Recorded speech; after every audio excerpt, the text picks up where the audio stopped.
Some people may say, like, I can't wake up in the morning, like I snooze for like hours and I'm not getting to work on time. We've got a program for that. It is ultimately science and it's behavior change science, but it's making it accessible through something beautiful and elegant that you're happy to have on your bedside. But ultimately, that's what it is. It's behavior change. We're just making it easy.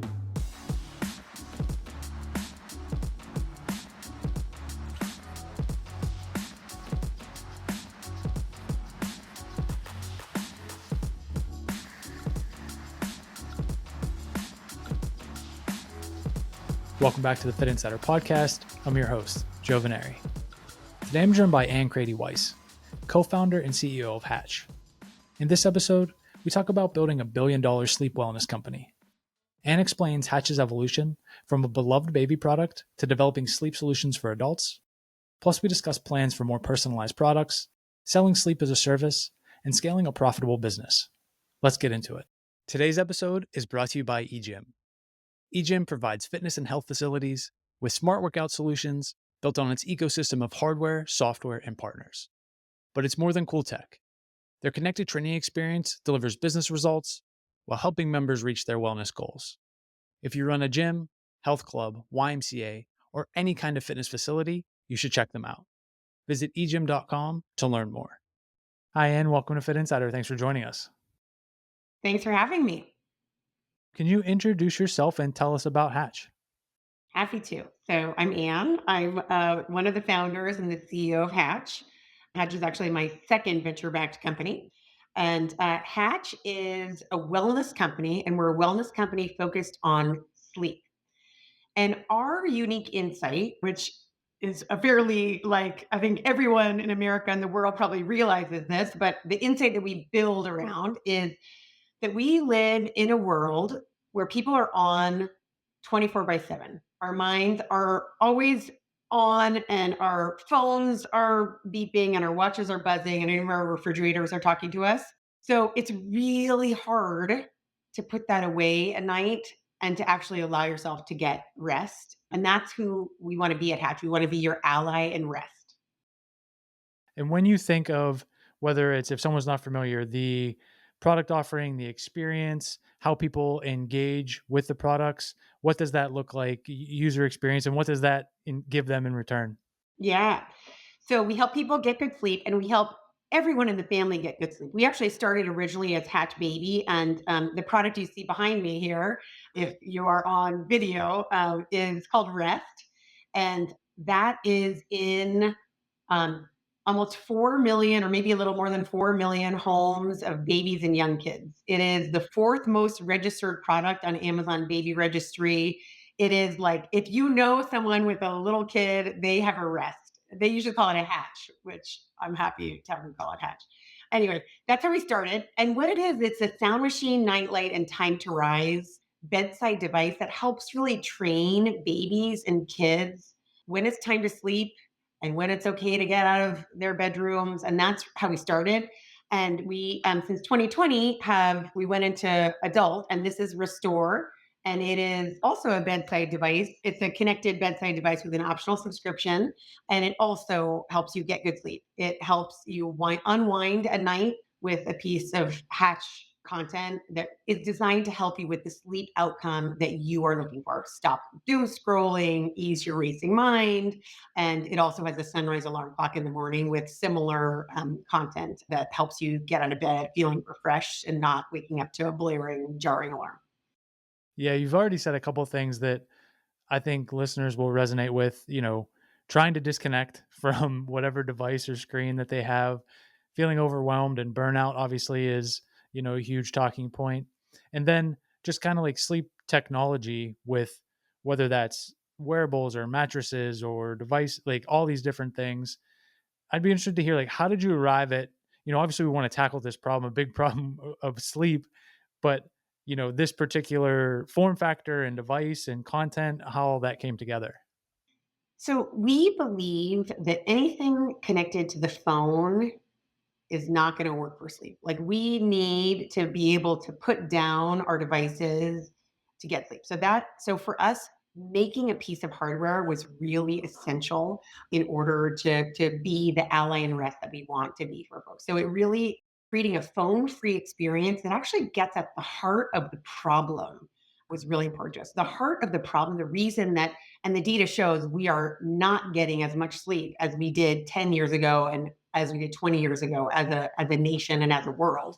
The reason for that is because we have these wonderful devices that occupy our minds. And so, yeah, from a product perspective, we wanted to make a phone free solution and get at the heart of the problem, which is that our minds are very busy. So, we believe that it's not about tracking your sleep, although we're very supportive of trackers, anyone doing things to help with sleep. But our belief, our insight is that it's not about tracking your sleep or, the temperature of your room or the quality of the mattress. Although, again, all those things are important.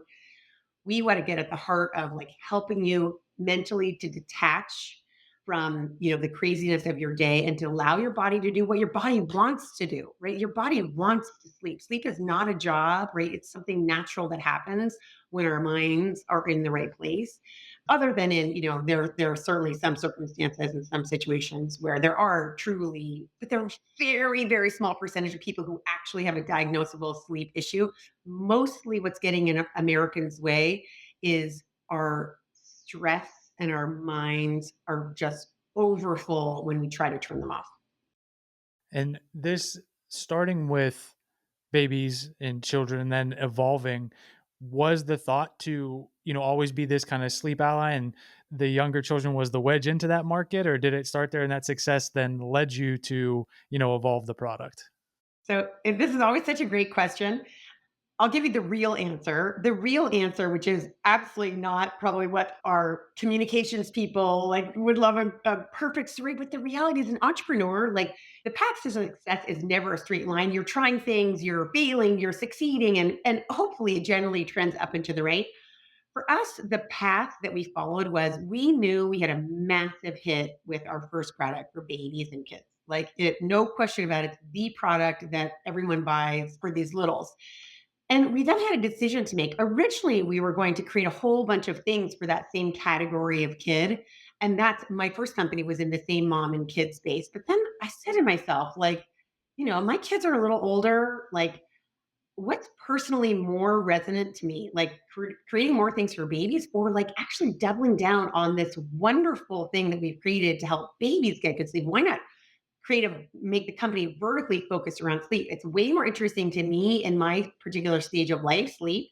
And it's also a much bigger market. Like solving sleep is a massive, massive market. And it's blue ocean. Like I spend very part-time as a venture capitalist with an early stage fund called True Ventures. And one of the things we look for is this a blue ocean market? Is there like an incumbent here, or is there something where we're wide open, we're creating something new? And that's really what we're doing in sleep.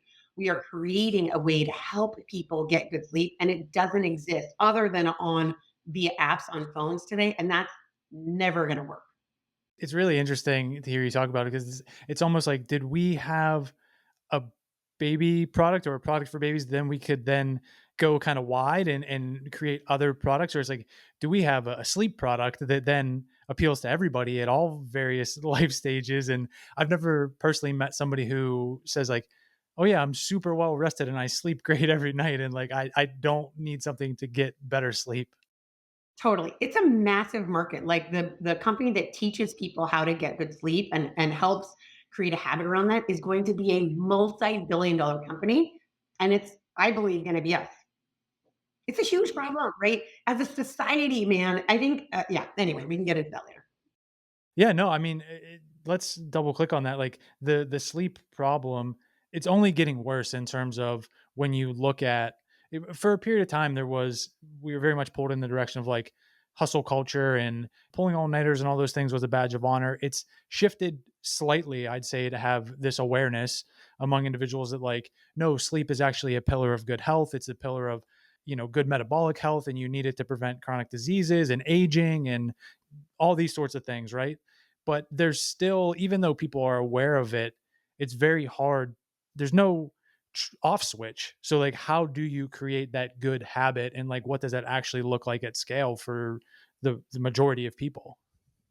Human beings, we are fundamentally, we're animals, right? And we, like animals, get trained to do things. And animals, like we are animals that crave stimulation. And And our phones and our TV screens and our iPads, they are very stimulating. They're awesome. And by the way, pry my phone from my cold dead hands. Like I love my phone.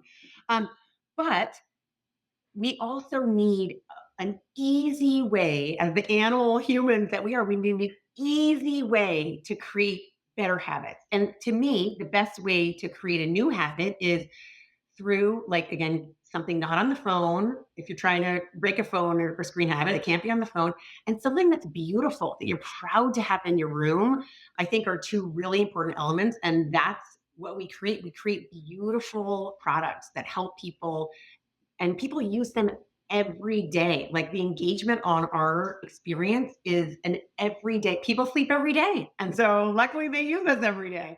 So yeah, very, very important and a wonderful opportunity for us to help solve. It's you also mentioned in this getting at the evolution, probably difficult one to say this is one of the most purchased or added to the registries for, new parents and babies. And what do you attribute that to? Is it like how did it get to that place? Obviously, part of it is like it worked and Yeah. people word of mouth, but like how did that happen? Yeah, so it happened organically, which is the best kind of way for something to happen. So, at the time that we became a hit in baby, we first became a hit. We released a product in, I think, in 2016. We released Hatch Rest, the one for babies and kids. And the first year, I can't remember, I don't remember the exact numbers, but basically, like, the first year we did something, and then the next year we tripled, and the next year we tripled again. Like, it was absolutely organic, because our solution was simple and it addressed a need, right? Teaching kids these habits, like this: when you hear this and see this, you go to sleep.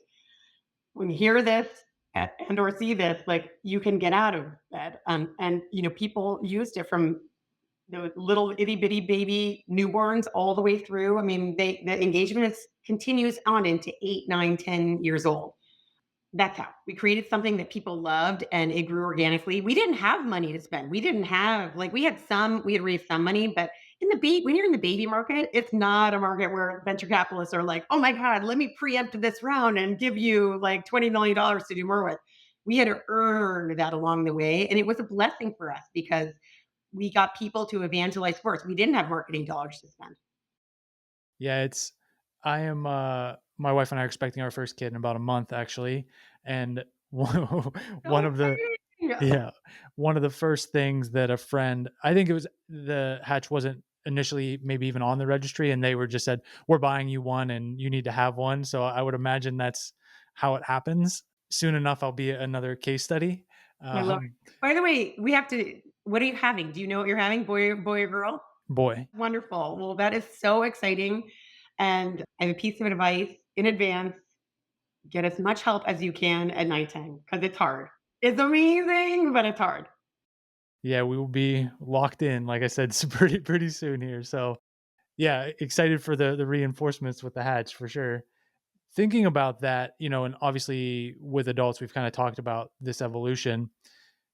Was it, do you attribute it like being able to break into that market is just saying like, oh, similarly, like, oh, this worked for my child. So this would work for me. And now that they have this, like, I'm going to take advantage of it. Yeah. Originally, the reason we went into adults, like if I look back at my forward slides on why we were going into adult, is because we had parents who were saying, "Hey, this worked really great for my kid, but now my kid's in her own room and I want one for me. Is there?" And people were buying rest for themselves. And so we said, "Well, why don't we make something for them?" And what has actually happened is parents certainly are buying it, but the reality is in your first year of parenthood, you are in a dark, sleepy haze. And so, like, you're not really ready to take care of your own sleep wellness. Like, you're just in survival mode. So, in fact, the audience that is buying Restore like crazy, and they call it a hatch, they don't call it Restore, are what we call the girlies of TikTok. Like, it is just resonating in a crazy way with this 20 something, 30 something young woman, and men too, but more young women who understand they have a skincare routine. Like, they should have a sleep routine too. They care about taking care of themselves. And I think that's the generational shift you were talking about. If people are not anymore in this go, go, go hustle culture. People of course care about their jobs, but they also care about themselves. And I think that's such a wonderful shift and a shift we're so happy to be part of. You also kind of alluded to it with like when it's time to go to sleep and when it's time to wake up, and obviously the research that actually goes into that in terms of like the science of sleep, and then quantifying like does this actually work, how does it work from that perspective, what type of research, what type of efforts went into saying like this is the Yeah. science behind not only the product but also of sleep. Yeah. There was a very clear research on what works for sleep. If and by the way, this is research that helps insomniacs.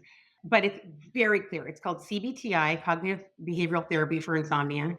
And what it is all about, it addresses basically the issues that we're talking about. That like sleep starts to become a job, and you start to like, and then you enter into this like, oh my god, and it's a lot of it is in your head. It's not your body, but it's your brain. And by the way, our brains, we used to dismiss people saying, oh, that's in your head. The reality is things in your head are very real and profound, and you need help to break down some of those habits that you've learned that are bad habits and replace them with good habits. So CBTI is all about that, all about creating new habits and creating new routine and really creating discipline around how you sleep. It's basically taking the stuff that we've unfortunately done to ourselves and reprogramming. And that's really what we're based on. Like, you have a cue to rest that goes, you're late and your sound starts playing at whatever time you want. That's your cue.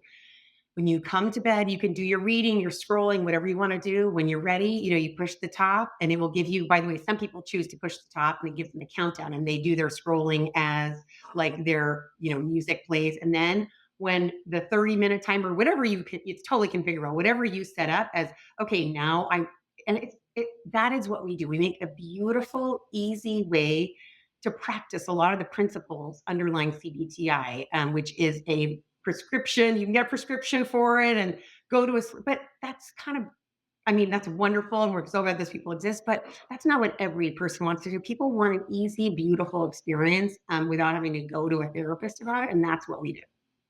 The Fit Insider podcast is brought to you by our friends at EGYM.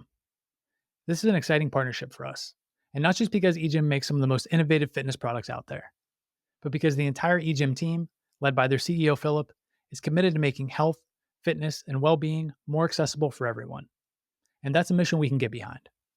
By combining their smart equipment with integrated software and hundreds of connected partner brands, EGYM helps fitness facilities stand out by delivering a personalized, gamified workout experience that improves outcomes and member engagement. So if you're a gym or health club operator thinking about how to best serve your members while driving business results, go see what EGYM is up to at egym.com. There's lots of different apps, as you mentioned, and obviously getting people away from their phone. Part of building that habit and routine is like education, like and there are CBT, like the apps that teach you that, and you're very aware that you're doing it.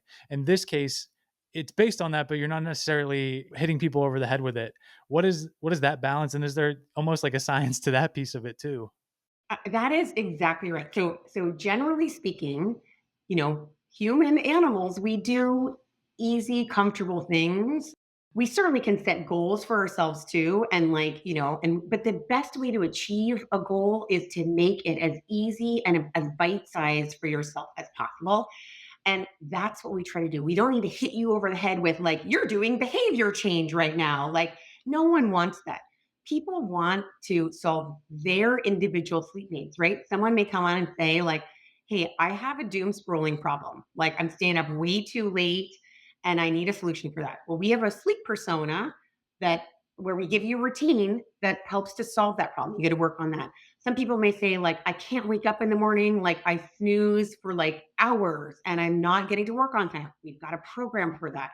And it's basically just making like it is ultimately science and it's behavior change science, but it's making it accessible through something beautiful and elegant that you're happy to have on your bedside. But ultimately, that's what it is. It's behavior change, but we're just making it easy. And that's what we want as people. We want it to be easy, not because we can't do hard things, but when you break it down bite size, it's just science has shown over and over again that's a better way to do habit change. Maybe changing gears a little bit. You early on you said you didn't have the money necessarily to go out and spend on marketing and try to figure out the distribution. Now, maybe based on the success that has changed a little bit, your ability to get distribution, but also ability to raise capital. How have you approached, funding the company, continuing to grow, and what that looks like as you scale? So I am so happy to be able to say that we operate a profitable business. So we never have to raise money. That said, I am incredibly ambitious, and this is a multi billion-dollar opportunity. And we have an incredible team and incredible momentum. And so we will raise venture capital. It's always great to raise when you don't need to raise. That seems to be the time that people come calling and actually want to give you money when you don't have to. So we certainly will at some point add capital for fuel on our fire. But we do operate the business, and our culture, given that early on we didn't and couldn't raise that much money, our culture, we developed a very disciplined culture in terms of like the way we spend. And really, for a while, what we did is we used the kid business, which is massively profitable, to fund our entrance into the adult business. The adult business is now also like from a metrics, LTV to CAC, all that stuff, like has absolutely hit its stride. And so we now have two independent businesses, and there are opportunities to go into more audience and or more deeper subscription for the existing audience and deeper features for the existing audience. So we are in a really wonderful place, knock on wood. It might change, tomorrow, hopefully not tomorrow, but it might change next year. But we're in a really great place there. Yeah, it is. It's definitely a luxury to not have to raise capital and control your own destiny and think about how you want to operate, and also having, already had the discipline instilled in the culture so that nobody is, the purse strings aren't loose and you're, making decisions that you wouldn't Sure. otherwise make. In some ways, thinking about the upside and maybe what the roadmap looks like, to the extent that you are willing to share, want to talk about it, how do you seize this, multi-billion dollar opportunity, whether or not you raise capital and what that looks like, but how do you even think about the category, the products, and tackling it? Yeah. So I'll tell you about I want to tell you about two things. Number one, the focus of what we're going after in the future, well now and continuing into the future. And also the team that we've built to get there. So if I forget about the second, remind me because I do want to tell you about the importance of our team and some of the key players that are helping us get where we've gotten. So where are we going? So for me, it's very much about helping people with their personalized goals. So there are people who, like I said before, have like, I have struggled with doom scrolling. I struggle with snoozing too much. I struggle with, and there are so many things that people struggle with, and really making sure that our experience communicates that that's what we do, that we are here to create a personalized sleep solution for you is a huge part of our future. And that's whether you are a parent of a baby, a parent of a little kid, big kid, teenager, or it's for yourself or for your aging parent. Like there are different distinct needs along the way, and creating those personalized solutions is really important. And we have the luxury to do that because of where we are in terms of our journey. Like we can add people to tell. We have added people to tell the story of our sleep solutions. Because what we frankly used to be when we launched in 2016 is we were a device. And we are now a sleep solution, and there is way more that we can invest in creating those personalized routines for folks. So that's the main area of focus, really, for the foreseeable future, is deepening that personalized relationship. And part of that also is giving people feedback. So this is what you wanted to do, and this is how you're doing relative to that. That's also an area of expansion for us. Like we don't today give people feedback about how it's going. And that's a really important area of expansion. Again, no matter who you are in our ecosystem. And then there are also additional humans who we can create solutions for. So we have baby and little kid covered. We have adult generally that are, we call her a poptimizer, but there are so many more segments of people that we can go after. The other thing that goes along with this personalized sleep solution is the content underlying it. And I'll tell you about someone who we hired about a year ago. We hired a woman she was the head of podcasting out of SiriusXM. Her name is Natalie Moom Allen, and she is incredible. So she basically took what we had, which was like a bare bones audio content team, and has created a body of content that is different than what you find anywhere else. We call it it's entertainment. We don't want to bore you to sleep. We don't want to make you laugh and like chuckle and like be distracted from falling asleep. But we don't want to bore you to sleep. Like there, we don't want to be another spa music meditation service. Like that is not who we want to be. So a big part of it is really investing in content and the unique sound of Hatch that will help us fulfill these personalized sleep solutions. Yeah, as you're talking about it, I can kind of see these pieces come together in terms of like, you have a company that makes sleep stories and they have the content or an app, but they don't necessarily have a device and they certainly don't have the feedback and it's not personalized. So you're putting together already that companies I'm thinking about tens of millions, hundreds of millions, billion-dollar companies on their own. So starting to integrate all that, you can see how it gets to the scale you're talking about pretty quickly. It's exactly right. I have to also make another plug. I remember I want to talk about team. So one of the things that we've done in the last 2 years that has step function changed our business results. We have been on a long journey since 2014 of moving from being just a device to being a sleep service. And we hired a CMO about 2 years ago. We were on that path. We hired a new CMO to really reinforce selling a service rather than selling a device.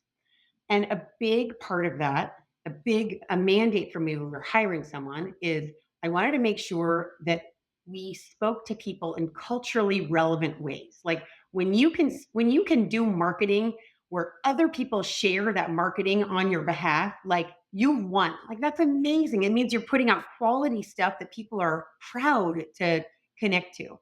And so we hired a wonderful CMO about 2 years ago. His name is Eric Pilata, and he was the VP of brand at Netflix. And he has done exactly that. He has tapped into cultural conversation in our marketing in a way that has transformed the business.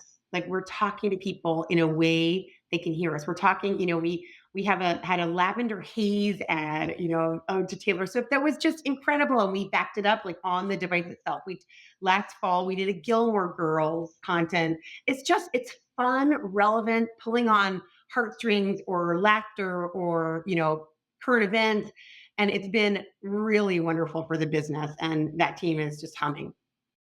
Yeah, maybe a couple more questions before we wrap up. And you're talking about, team and these hires. I think I read or maybe I listened as I was preparing about, building a culture of rest or building this kind of the focus on sleep and the priorities into the culture. How do you balance that with you're an extremely ambitious entrepreneur? I'm sure the Yeah, team is as well. They want to get after it, yeah. but instilling that and making it really count. Yeah. So our values, we take our values very seriously, and we don't hire people, or we try not to hire people who aren't aligned with our values. So one of our values is that we believe in whole humans, and we do. I believe, and I know from my own career, when I am in a good place as a human being, I can do great work. When I'm not, I cannot. And so it is really important that people who work here know how to take care of themselves or figure out how to take care of themselves, right? Get on the journey that we're all on to figure out how to be our best self, our wholest human. However, that does not mean, I think sometimes when I talk about this, people misunderstand that value. That does not mean the reason that you have that privilege at Hatch is because you are an A player and you are killing it at your job. And if you're not, you get fired. Like if you're not, you get shown the door or you leave because you realize it's not the right place for us. We insist on excellence from our people. And we insist also that those excellent people take care of themselves. It's not the place for everyone, and no place is, right? Every place has its unique culture, but we demand excellence, and we also give you benefits, by the way. Like we give you benefits. Therapy is something that's changed my life and my co-founder's life. Like we pay for people to go to therapy, we pay for their dependents to go to therapy. We back it up. We give people mental health days, But I just want to be super clear that like treating people like full humans and making sure they can go to their kids' soccer games and coach, whatever they want to coach and show up for the plays and take care of themselves with a hike in the middle of the day. That is afforded to you at Hatch because you are an A player. Like the broader kind of like sleep conversation, people recognizing that they should prioritize it, not necessarily being able to, and you kind of speaking to like the value itself of prioritizing like the whole human kind of gets misunderstood. Is it difficult to model that and explain, to kind of say like, we're not asking you to burn out and go so hard, we want you to take care of yourself, but it, I guess it's easier said than done, and it can be kind of like a delicate line of like, hey, this is what it looks like in practice, I guess. The reality is it's up to everyone to decide what their own balance is, right? Not everyone has different capacity, but again, if you're an A player, like you figuring that is really really important to me. The best influence I have is to model it myself, and people know. So I have a workout class that's near my house that I go to, and it's from a bunch of other people who don't work. It's with women who are my longtime friends, and probably half of them work and half of them don't. It's from 9 to 10 on Monday, Wednesday, Friday, and that is blocked. Our calendars are open. It's blocked out on my calendar, and I do not. There are no meetings that I attend between 9 to 10 on Monday, Wednesday, Friday. And by the way, it doesn't mean that I don't work hard, but I just work not between 9 and 10 on Monday, Wednesday, Friday. And that is what I do. Again, my calendar is as public as everyone else's, and I hope that other people model the same thing. Now, there may be when you work in a group and you're not, the leader of the group, and someone asks you to attend a meeting at a certain time, like you got to figure those things out. Like we're not, oh no, the peace out. This is my time to do my thing. But as a general rule, people are grown-ups, and if you treat them like grown-ups, they act like grown-ups, right? And people figure it out. But anyway, that's the way that I personally model it. That's one example. I also, my therapy appointments are on my calendar. I go see Angela at 4 o'clock on Thursdays. All of those things are the way I try to set an example of the behavior that I'd like to see attached. Yeah, and to your point, it attracts the right people, and if it doesn't, it reveals itself pretty quickly, Absolutely. and you get back to it. I think all those things, both listeners, maybe people who are looking for their next career or just thinking about the industry, a lot of what you're saying, they're probably nodding their head at and really enjoying. And wrapping up, where would you point them to learn more about Hatch and just keep tabs on everything you have going on? So if you want to follow up and learn more about what we're doing in Hatch, the best thing to do is TikTok or Instagram at Hatch for Sleep. And we love a follow. Yeah, absolutely. We'll link everything up in the show notes and certainly encourage people to reach out and then keep them posted as, news and developments, new products happen. We'll share those out as well. But thanks so much for joining us today. It was a fantastic conversation. Thanks for having me. Really enjoyed it. Thanks for listening to today's episode. If you got value from the conversation, please consider subscribing and sharing the podcast with a friend or colleague. It's a massive help. And if you want more content like this, including news and insights on the latest industry developments, subscribe to the Fitt Insider newsletter at insider.fit.co. And one more thing, you can learn more about our recruiting and consulting services at fit.co. That's FITT.co. I'll see you here next week.